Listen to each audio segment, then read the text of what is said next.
السلام عليكم ورحمة الله وبركاته. بسم الله الرحمن الرحيم. الحمد لله رب العالمين. اللهم صل وسلم وبارك على المبعوث رحمة للعالمين سيدنا وحبيبنا قرة أعيننا قائد الغر المحجلين وشفيع المذنبين وسيدي والدي آدم ولا فخر محمد بن عبد الله وعلى آله وصحبه من والاه ثم أما بعد.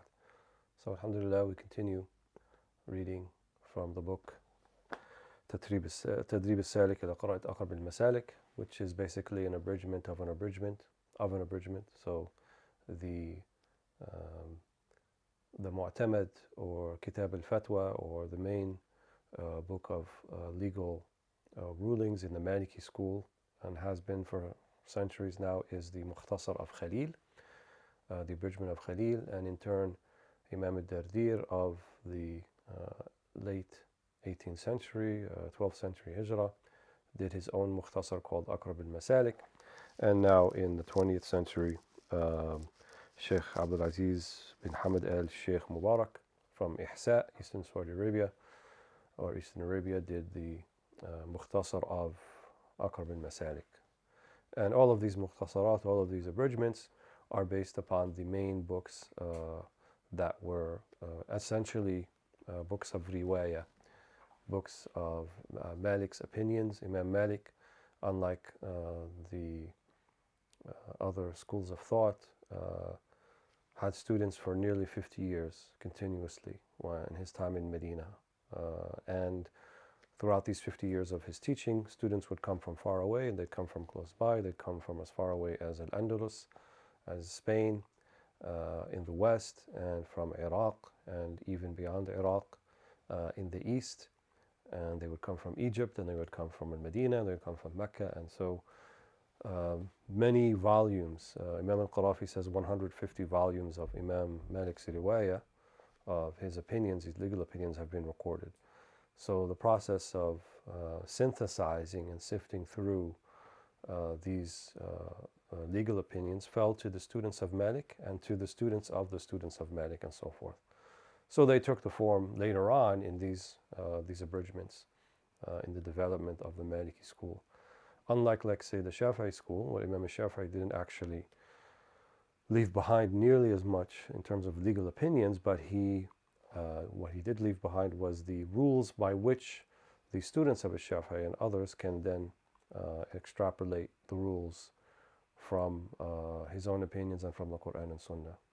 And that's why he's largely credited with documenting the rules of Usul al-Fiqh, or Islamic legal theory, juristic legal theory. Though the same can be said of the Maliki school, but their concentration, their focus, not that they didn't have legal rulings or theory behind their legal rulings, certainly Imam Malik did, but what he left behind was his students and the riwayat and all of these many opinions of the school. So two different approaches, but for the vast majority of opinions, they arrived at the same result. So you find that when you're trying to get at the truth, and you may take a different route to get there, but you essentially arrive at the same place. So alhamdulillah ala ni'mat al-Islam, alhamdulillah for the blessing of Islam and for the blessing of the ulama. And the ikhtilaf al-ulama, as has been said, rahmah, the difference of opinions amongst the ulama is a rahmah, it's a mercy, and we should see it as such, and not something that needs to be getting rid of, or to be ashamed of, or somehow some sort of mistake. No, this difference of opinion, this diversity, I would call it diversity of opinion and diversity of thought, is something that makes that enriches the tradition rather than something that demoralizes it or otherwise renders it irrelevant. In fact, the diversity itself, built into it, are ways by which we can keep this tradition alive and relevant and so forth. So we've been reading from the second quarter of the legal rulings, and we had mentioned before that there are essentially four parts, or four sections. The first section being al-ibadat, acts of worship, which we covered, alhamdulillah. We're in the second section now that's dealing with issues of what they call ahwal shakhsiyya, or personal affairs, and this is primarily marriage and divorce and child custody and things attached to family law, more or less. And the third one, which would be commercial and transaction law, and the fourth one would be law of criminal punishments and things that would be specific to a court system. So We have been reading about marriage, and we covered the very basics of that, and we're still in it. And now in this section, we will look at that which necessitates or otherwise allows for annulment, which is called fasakh in Arabic. So it's not the same as divorce. Essentially, what fasakh means, or annulment, is that the conditions that were needed to be there prior to the marriage essentially were not there. And so that a marriage took place that was essentially invalid. So this is called fasakh. And if it's discovered after the fact, depending upon whether there was consummation of marriage or what the actual reason for annulment would be, there would be different courses of action depending upon that. So he says here, Sheikh, Fasl, fi mujibat al-fasakh. So the section dealing with that which necessitates or allows for al-fasakh, or annulment of the marriage. يقول رحمه الله ونحن الله في الدارين آمين والله عنا وعنكم يفسخ النكاح إذا اختل ركن أو شرط مما سبق. So the nikah, which is the marriage contract or the marriage itself, يفسخ, is annulled إذا اختل ركن أو شرط, if something that is an essential aspect of the marriage, an essential of the marriage, or a condition for the marriage to be valid, if any of those two, there is some sort of, what he says, اختل يعني خلل, in other words, a defect in any of those two things, then the marriage can be annulled. And he gives some examples. For example, كأن يتولى العقد عبد أو محرم أو يقع بدون إيجاب أو قبول. So he said, for example, if this was in their time, if there was someone who is they themselves in a state of bondage, and they are the wali, they are the ones who are as seen as the guardian, rather than the sayyid, rather than the one who holds the bond made in their possession. So if the father is to do that, and he is a slave, for example, then that marriage certificate is considered to be invalid. أو محرم, or if any of the parties are in a state of ihram, right? Because we said when you're in a state of ihram, that also disallows for a marriage to proceed. You have to be outside of ihram, and ihram is the state you are in when you are on your way to Mecca to make the Hajj or the Umrah. So لابد من انفكاك الإحرام, that you have to have made tawaf al-ifada in the case of Hajj, for the ihram then to be, and then cutting of the hair or shaving of the head to be released from ihram, or in the Umrah also to do the tawaf and then the sa'i and then the cutting of the hair, and then that you're out of the ihram after that. So it have to take place after that. أو يقع بدون إيجاب أو قبول. And we said from the essential aspects of marriage is that there has to be an offer of marriage and acceptance of marriage. So if one of those two is not done right or properly at all, then also the marriage is considered to be mafsukh, or invalid. So the wali or the father has to offer marriage, and then the husband, the groom, has to accept. So if he doesn't accept, it's not a marriage, right? So it's an essential rukn or aspect. In terms of dowry, which also is essential, there is what we call tafsil. Is going to be depending upon the situation, which he's going to bring up in a second. والمرض من أحدهما مانع فإن صح المريض قبل الفسخ ثبت ويفسخ قبل الدخول ويثبت بعده. Here, and sickness. So here is not the flu or the cold. Sickness in terms of something that would be a mania, that would be a preventive for consummation to take place, or would be considered something, had the parties known about it beforehand, they would not be interested in the marriage. So if the man is impotent, for example, this would be something that he cannot perform the consummation of the marriage. And if he's unable to do that, then he shouldn't be getting married in the first place, unless with the family's knowledge, with the wife's knowledge, and they're okay with that, basically to have a marriage without consummation, then that's up to them. But that shouldn't be hidden. That would be considered like a marad or a fatal flaw, which would then allow the marriage to be annulled. Or the reverse, if the woman, for whatever reason, has issues with her anatomy, such as that consummation can't take place, penetration can't take place, then also that would be something that would be grounds for the marriage to be annulled. And I would also add to this mental illness. Sometimes is not uncovered until after. And I don't mean someone is prone to anger or something like that, but real mental illness, to the degree that it would, otherwise render one of the two parties, completely surprised about, the state of the mental illness. So true mental illness, like it could be junoon, as they mentioned here, that someone is a state of, not aware of their surroundings. So if someone is not aware of their surroundings or what day it is or who this person is or who that person is, that's considered fuqdan al-aql, a complete loss of intellect. And so that also, if that was hidden, that would be a preventive of the marriage. And there's some modern things that can be added to that as well.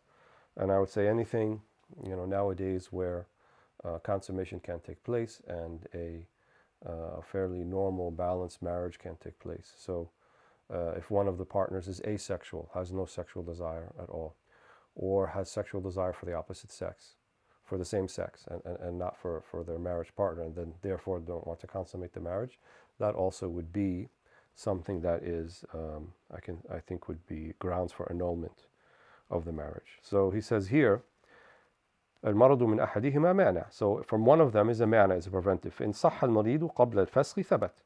However, if whatever illness is there that would be a preventive is lifted before the judge can declare the marriage to be invalid, right? Because this requires a judge. So not, the local imam is going to make the marriage invalid, or Ahmed who lives down the street because you read a book in fiqh. No, it takes a judge to do so. And if there's no judge and you don't live in that society, then it would take some sort of formal process by which that to be done. So if the person, one of the two parties, becomes, their illness is relieved before the fasq, before the annulment, then they are to stay together and there's nothing to do after that in terms of illness.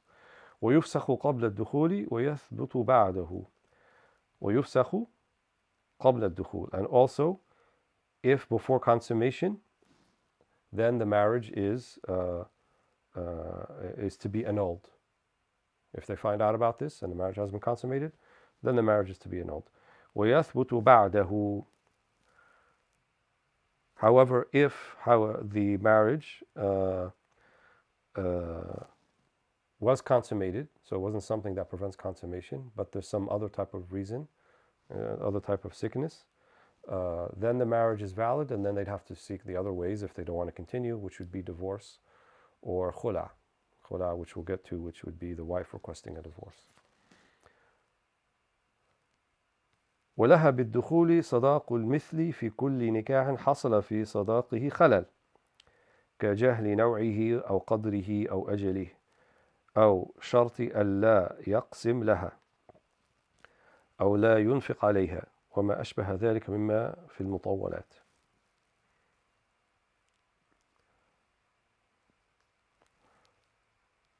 So now he's talking about the dowry or the sadaq or the mahar.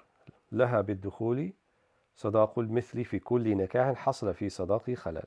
So لها means for the wife, بالدخول with consummation, صداق المثل, and we talked about this before, صداق المثل, or what would be considered a comparable, reasonable dowry for people of her age, socioeconomic status, neighborhood, so forth. In other words, for lack of a better word, the going rate, for someone of similar background and similar age and similar everything.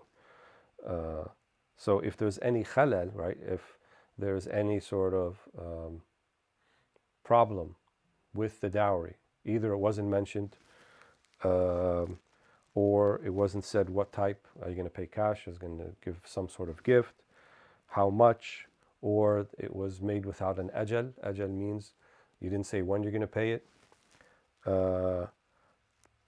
Some conditions that are invalid, like that I won't give her a dowry, I only marry you on the condition I don't give you a dowry. That's an invalid condition.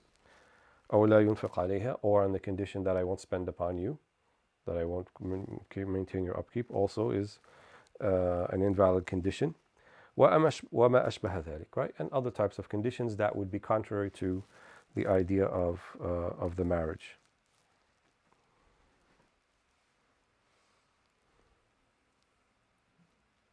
And Malik was kind of strict on this. He didn't like the idea of, even if the two parties agreed and the husband said, well, I don't have money to spend on you, you spend on me, and we agree, what's sometimes referred to in modern times as Zawaj al-Misyar. Malik didn't like that. Even some other schools of thought, if there is tawafuq, if there's agreement, then they may allow it, but Imam Malik thought that as contrary to the idea and the very purpose of marriage. Wallahu a'lam. ولا يضر هنا يسير الغرر كأن يصدقها عبدا أو جملا بدون وصف ولها الوسط من ذلك. And he said here a little bit of uncertainty is allowable.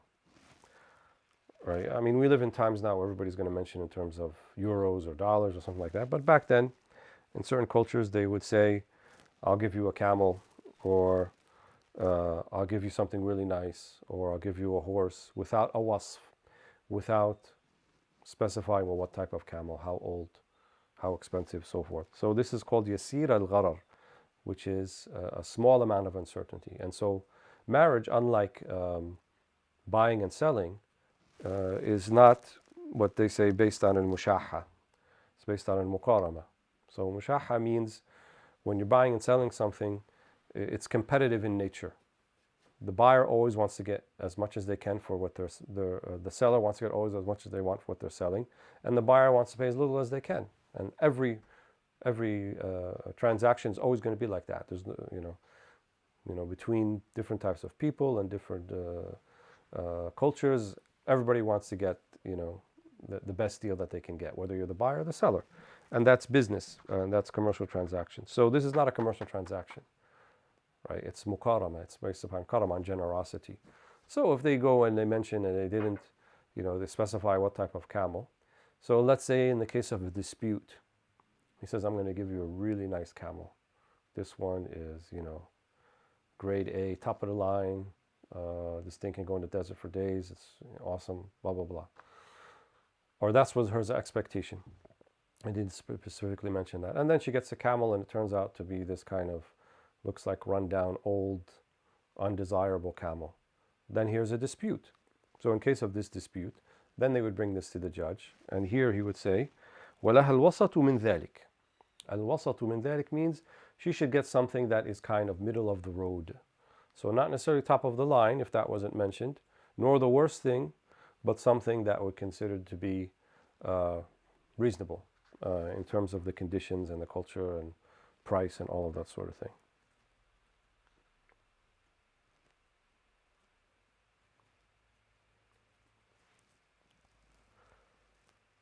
ويفسخ قبل الدخول ويثبت بعده بالطول في 3 مسائل: يتيمة زوجت بلا خوف عليها، وغير دنيئة زوجت بولاية عمة ولها خاص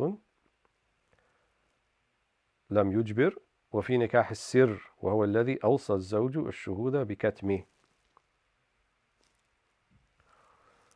So there are some, here he's specifying a specific type of scenario, which is, when would it be annulled before consummation, and when would it be allowed to continue after consummation? Because that's 2 different scenarios. So before consummation, it's kind of like no harm, no foul. So they're not really married yet, and so there's no foul or harm done if they were to annul the marriage before it even actually got started. But once they consummate, and then they've gotten, they've been with each other, now it's a marriage, then there's going to harm that's going to come if there's an annulment at this stage, and the harm principally is going to come to the wife, to the bride. So in this scenario, the marriage can be allowed to continue, but to fix that which was a contravention of the condition or of the purpose of marriage or of the sadaq, the mahr, all those things. So he says, يفسخ قبل الدخول ويثبت بعده بالطول في 3 مسائل بالطول يعني certain amount of time, and that's cultural, how much time has passed, a month, 2 weeks, days, up to the judge. في 3 مسائل, in 3 situations. يتيمة زوجت بلا خوف عليها. So if an orphan girl is married, in other words, by the person who's in charge of the orphan, and he married her off without any sort of fear for her well-being and so forth, but he married her off anyway, in other words, who's in charge of the orphan, then this would be annulled before consummation, but allowed to continue after consummation. وغير دنيئة زوجت بولاية عامة ولها خاص لم يجبر.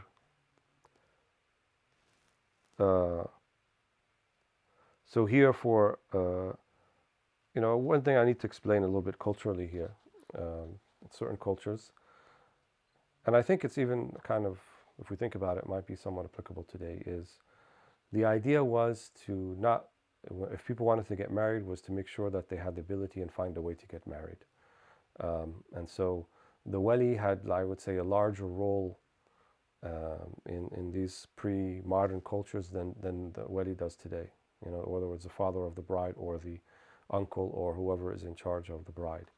Nowadays, less of a role, and the role might even be more ceremonial. And family's role in the marriage itself might be a little bit more ceremonial. And so the prospective bride and groom, it's pretty much left up to them to find the proper partner in life. And it's proving, as we can see in today's world, a very difficult proposition. Because just like societies are made up of families and communities are made up of families, then it's going to be also the community and the society that's going to help people get married. And if the community and the society is not doing that, and it's left to individuals to figure that part out, then the likelihood of marriage, number one, is much less. And number two, the success of such marriages will also be much less, as I see it. So, they kind of look to the family, specifically the wali or the father, to have more of an active role in getting their charges married, whether it's their daughter or their niece or someone in the community, and that sort of thing. So someone whose prospects aren't that great, for whatever reason, is what he's mentioning here.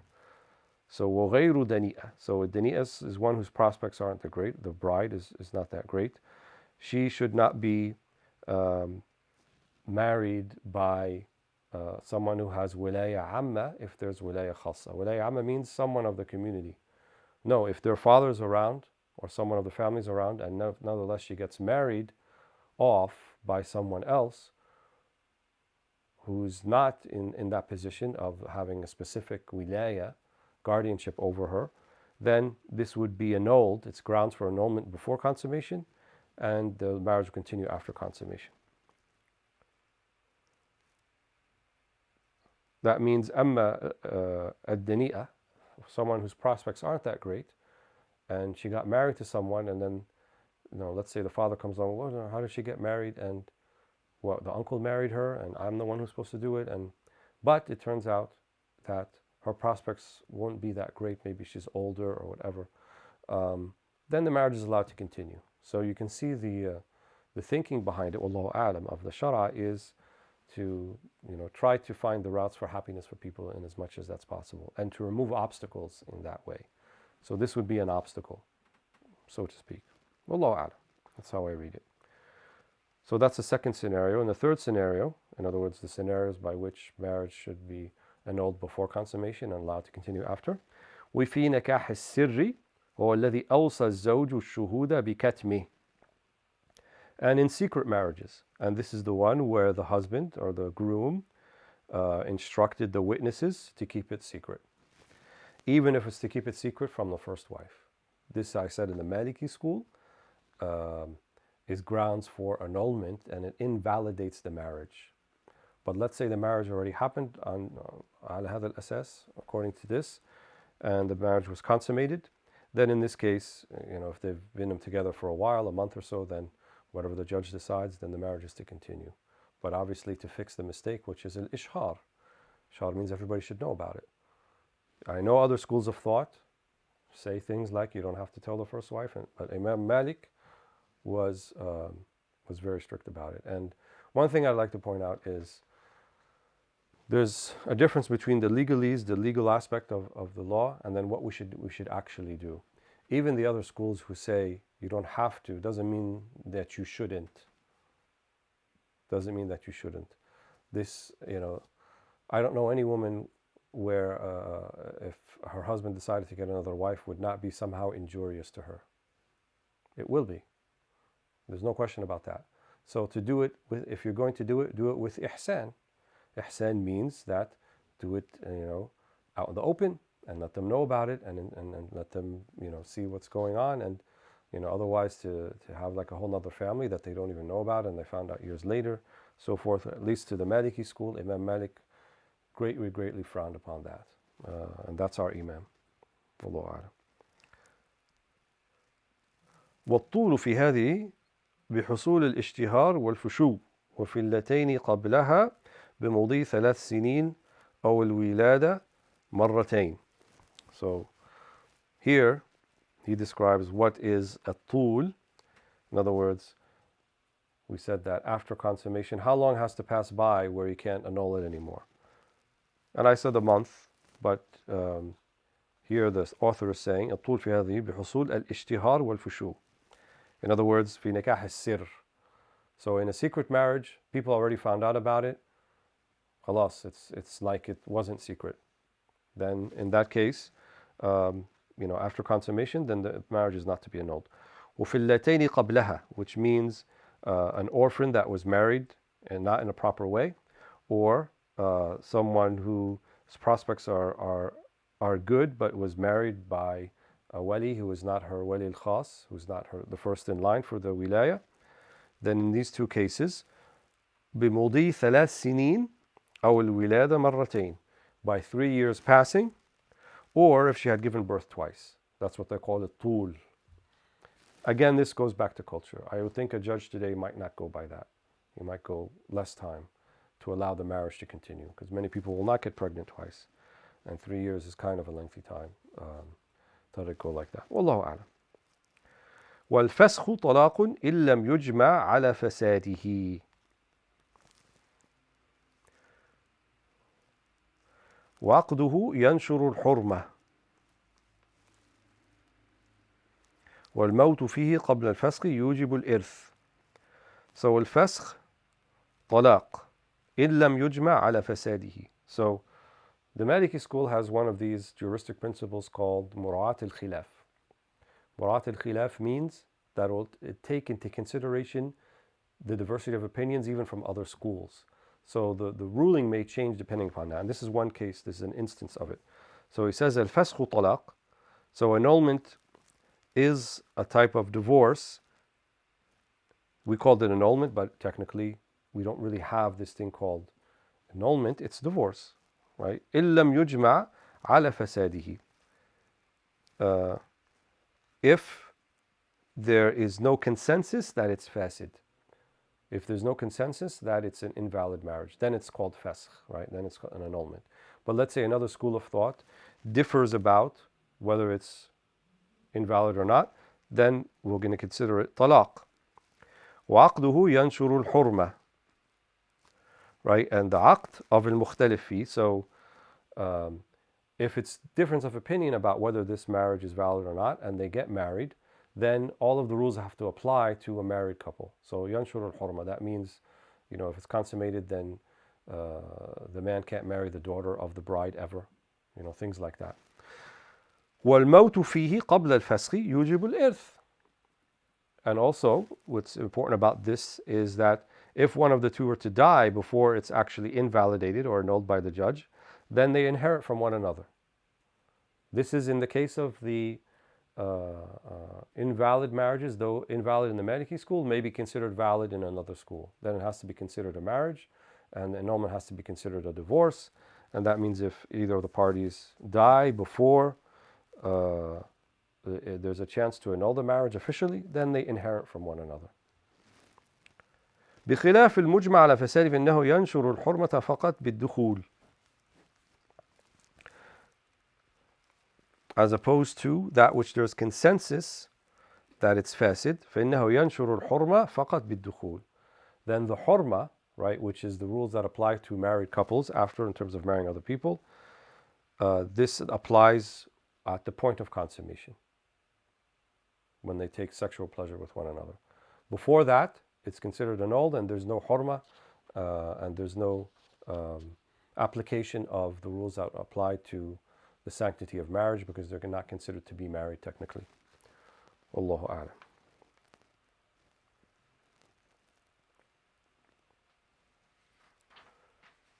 So we'll just read the next section briefly also. فصل في من يحرم بالنساء بالنسب أو صهارة أو رضاع. And he just talked about hurma, and this is the section talking about that. So once you marry somebody, there's going to be certain rules that apply of, well, who can you marry at the same time or after or never, because of the relationship you now have with this particular person. So he says, في من يحرم من النساء بنسب. So that which is haram to marry from other women, بنسب, right, because of family relationship, أو صهارة, or in-law relationship, أو رضاعة, or nursing, right. رضاعة means you both nursed from the same breast, for example, then you would be like brother and sister. You can't get married. يحرم من النسب الأصول والفصول والإخوة وأولادهم وأول فصل من كل أصل وأصول أحد الزوجين وفروعه وزوج فصوله وأصوله. So he said in a way that you have to know الفصل والأصل. Says, so here in terms of lineage, family relationship, يحرم بالنسب الأصول. What is الأصول? Your foundation, which means your mother, your grandmother, your great-grandmother, and up. This is called al-usul. Wal-fusul. Fusul is those who came from you. They're fasl from you. So that would be your daughter, your granddaughter, and all on down. Wal-ikhwa. And your siblings, so your sister. And that also includes half-sisters. Right? You share a parent, then that's your sister. وَأَوْلَادُهُمْ. Right? And the children of the siblings. So this would be nieces and nephews, right? So one can't marry their niece and a woman can't marry her nephew. وَأَوَّلُ فَصْلٍ مِّن كُلِّ أَصْلٍ. وَأَوَّلُ فَصْلٍ مِّن كُلِّ أَصْلٍ. So we said al-asl, fathers, mothers. أول فصل من كل أصل, right, would be that which is a branch from them, which would be their siblings. So that would be your aunts and your uncles from both sides. وأصول أحد الزوجين وفروعه. And also the parents of one of the zawj, one of the bride or the groom. So once you marry the girl, you can't marry the mother, which would be the asl, and the furu', which would be the children. So you can't marry your wife's daughters if you consummate the marriage with her, and you can't marry your wife's mother ever, even with just the aqd, even with just the marriage certificate, even if you didn't consummate it. وَزَوْجُ فُصُولِهِ وَأُصُولِهِ.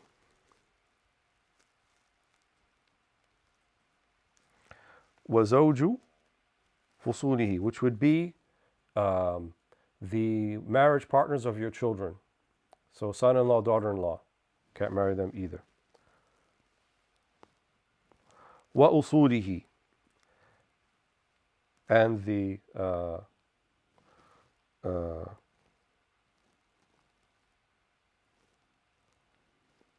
وَزَوْجُ الْفُصُول. Oh, and also the marriage partner of your parents, like if your mother remarried, so like the daughter couldn't marry her stepdad, for example, and the son couldn't marry the stepmother, which would be the wife of the father, and on up too, that goes up to the grandfather. So those min al-nasab. And generally speaking, those that you cannot marry are also they can be your mahram, which means relaxed interaction in terms of clothing and hijab and all that. So all the ones that we mentioned, the woman doesn't have to wear hijab in front of them. So that includes her father-in-law, and that includes her son-in-law, for example, but not the cousins, Notice he didn't mention cousins here. First cousins can marry, second cousins can marry. That also means that you should not be treating them like the relaxed interaction of no hijab in front of cousins. And this becomes an issue sometimes in some families, in some cultures, because usually family gatherings sometimes is seen as almost like brother and sister, but we don't go by culture, we go by the Sharia. And the Sharia tells us that cousins, first cousins, second cousins, so forth, all of them are marriageable kin. One can marry them, even though they're your kin and may share the same last name. وَالرِّضَاعُ مِثْلُ ذَلِكَ. So we covered an-nasab was sahara. Sahara means that which is by in-law. So we talked about mother-in-law, son-in-law, so forth. Now we talked about lineage. Hina ar-rida'a, that which is you suckled from the same breast. وَالرِّضَاعُ مِثْلُ ذَلِكَ فَتَحْرُمُ زَوْجَةُ ابْنِهِ وَأَبِيهِ مِنَ الرِّضَاعِ فَأَوْلَى أُخْتُهُ أَوْ عَمَّتُهُ. So he said the rida'a is like this, the same sort of thing. فَتَحْرُمُ زَوْجَةُ ابْنِهِ وَأَبِيهِ مِنَ الرِّضَاعِ. So the wife, here we're talking, this is addressing the man, the wife of the son and of the father, right, from rida'a. In other words, they suckled together. So someone who is considered to be, who suckled with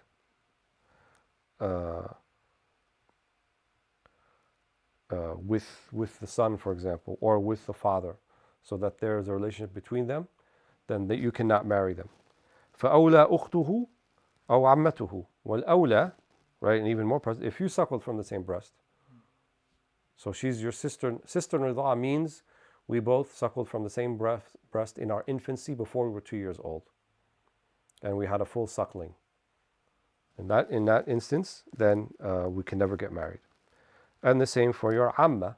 So that means someone who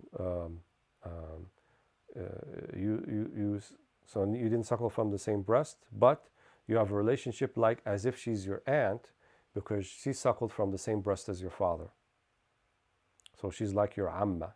She's like your aunt, because her and your father both suckled from the same breast. So they're like brother and sister. So that means you can't marry her either.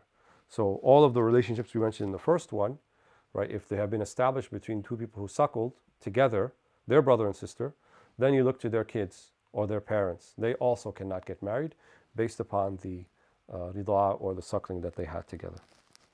This gets confusing sometimes, but we don't really live in societies where, at least in the West, where people are kind of doing that often.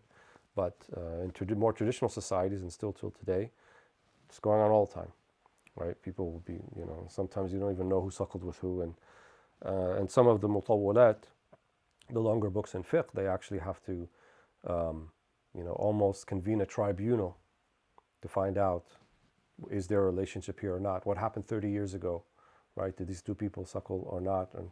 And so forth. So one has to be careful with that, I think, inshallah. Wallahu ta'ala a'la wa a'lam. Alhamdulillah Rabbil Alameen. We'll stop here, inshallah.